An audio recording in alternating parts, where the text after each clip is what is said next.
Hello everyone and welcome back to another video. Today I'm going to be taking a look at what could quite possibly be the best custom ATRT available right now. So this is a custom ATRT model built by Gubi Builds. A lot of you may know him from Instagram, but today basically in this video I'm going to be taking a look at this particular model, giving you guys a little bit of a review on it and also looking at the pros and cons and if you should end up getting this model or not. I also plan on doing a comparison between this model and David Buchholz's custom ATRT in a later video, so let me know if you guys want to see that by leaving a like down below. But other than that, let's go ahead and take a closer look at this walker. So before I take a look at the walker, I do want to kind of give a quick little summary about how to get the walker, how to get the instructions, and how much it costs and that sort of stuff. So Gubi basically has a Rebrickable where he posted this model, and Rebrickable is basically a site where creators can post their models and the instructions and parts list for people to either buy, or in Gubi's case where it's up there for free. So you can go on there, click on the parts list, and upload that to Bricklink to get all the parts you need for this model, and then you can also download the instructions, which is super easy, super awesome that he has them for free, so be sure to take advantage of that. But this does mean, of course, that you have to buy the parts from Bricklink after you upload them from his parts list. And I was able to get 2 of these 501st walkers for about $20. Of course, if you mess with the settings, that is without shipping, and so if you mess with the settings, you might be able to bring that down a little bit, or from where you're buying it from might be a little bit higher. I'm not too sure, so I guess we can just kind of say that one of these walkers costs about $10, which I would say is a very nice price. Really affordable way to get a very accurate looking custom ATRT. And there will also be a link to his Instagram right next to the link to his Rebrickable down in the description. I highly suggest you guys go and check him out. He makes some awesome stuff. You'd likely see some more videos of his things later down the line, but he's not paying me to say this or anything. I just really think he makes some awesome stuff. So yeah, be sure to go and check him out. So I guess we'll go ahead and start by taking a look at the accuracy of this model.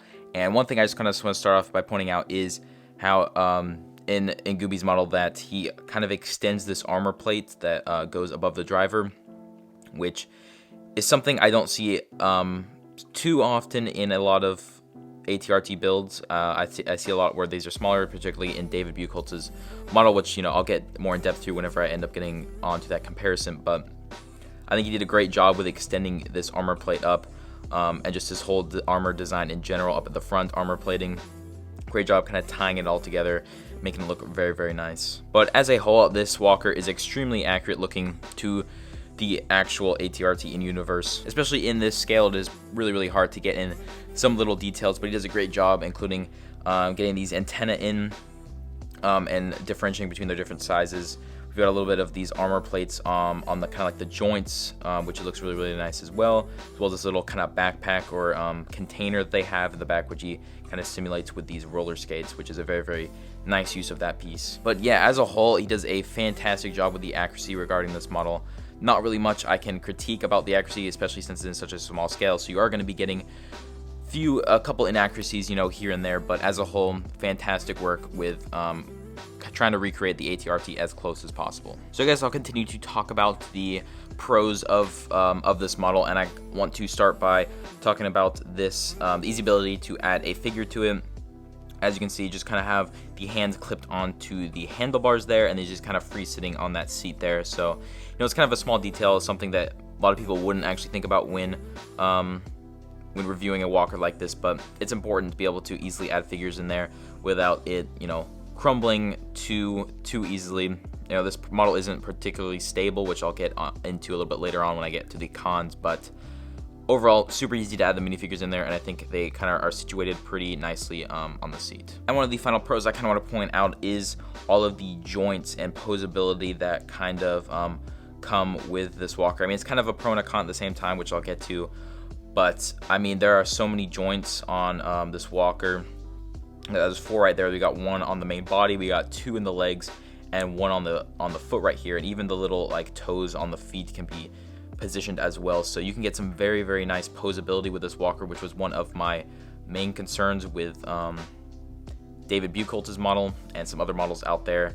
It's just how they aren't super posable and super sturdy in the legs, so you can't really get recreate some of the same positions that you'd see, whether that in the Clone Wars or in the movies or anything like that. So they've got a ton of joints, which leaves you a ton of posability with the walker, so you can really recreate those scenes that make the walker look as realistic as possible. But this posability can also lead to some problems where it's actually very hard to kind of get this walker kind of situated right. Because for example, I mean, both of these legs have so many different joints, so it's very easy to get them, you know, kind of off whack like this, and then you gotta, you know, rotate this, which leaves another thing you gotta move. You gotta move all these toes to be correct, and there's just a lot of different variables that you gotta take into account when kind of trying to get this walker kind of standing up straight. It usually takes a minute or two to really kind of get this thing looking right, and even then your legs might be a little wonky still. So once again, not a huge massive detail that would, you know, should really deter you from buying this model, but it is kind of something to take into account that it is very easily to get this walker looking a little weird, and sometimes it's hard to get it standing up again, or you know, looking, you know, normal instead of it being all wonky like this. But once again, not a huge deal, just kind of something to think about. And so I guess we'll jump into my last little complaint or con of this model, and that is its sturdiness. And surprisingly, this is actually a pretty sturdy model, especially with the legs, with the joint pieces that he decided to use. But up here at the top, there are a few, you know, unsturdy elements, particularly up here in the front with the armor. As you can see, these little like side things are really only clipped in by that tiny little edge to that piece onto this clip here. You can see it's already everything's kind of already falling apart from me taking that off. This is only clipped by 1 or 2 studs there, and then we've got this is only attached by that 1 stud there.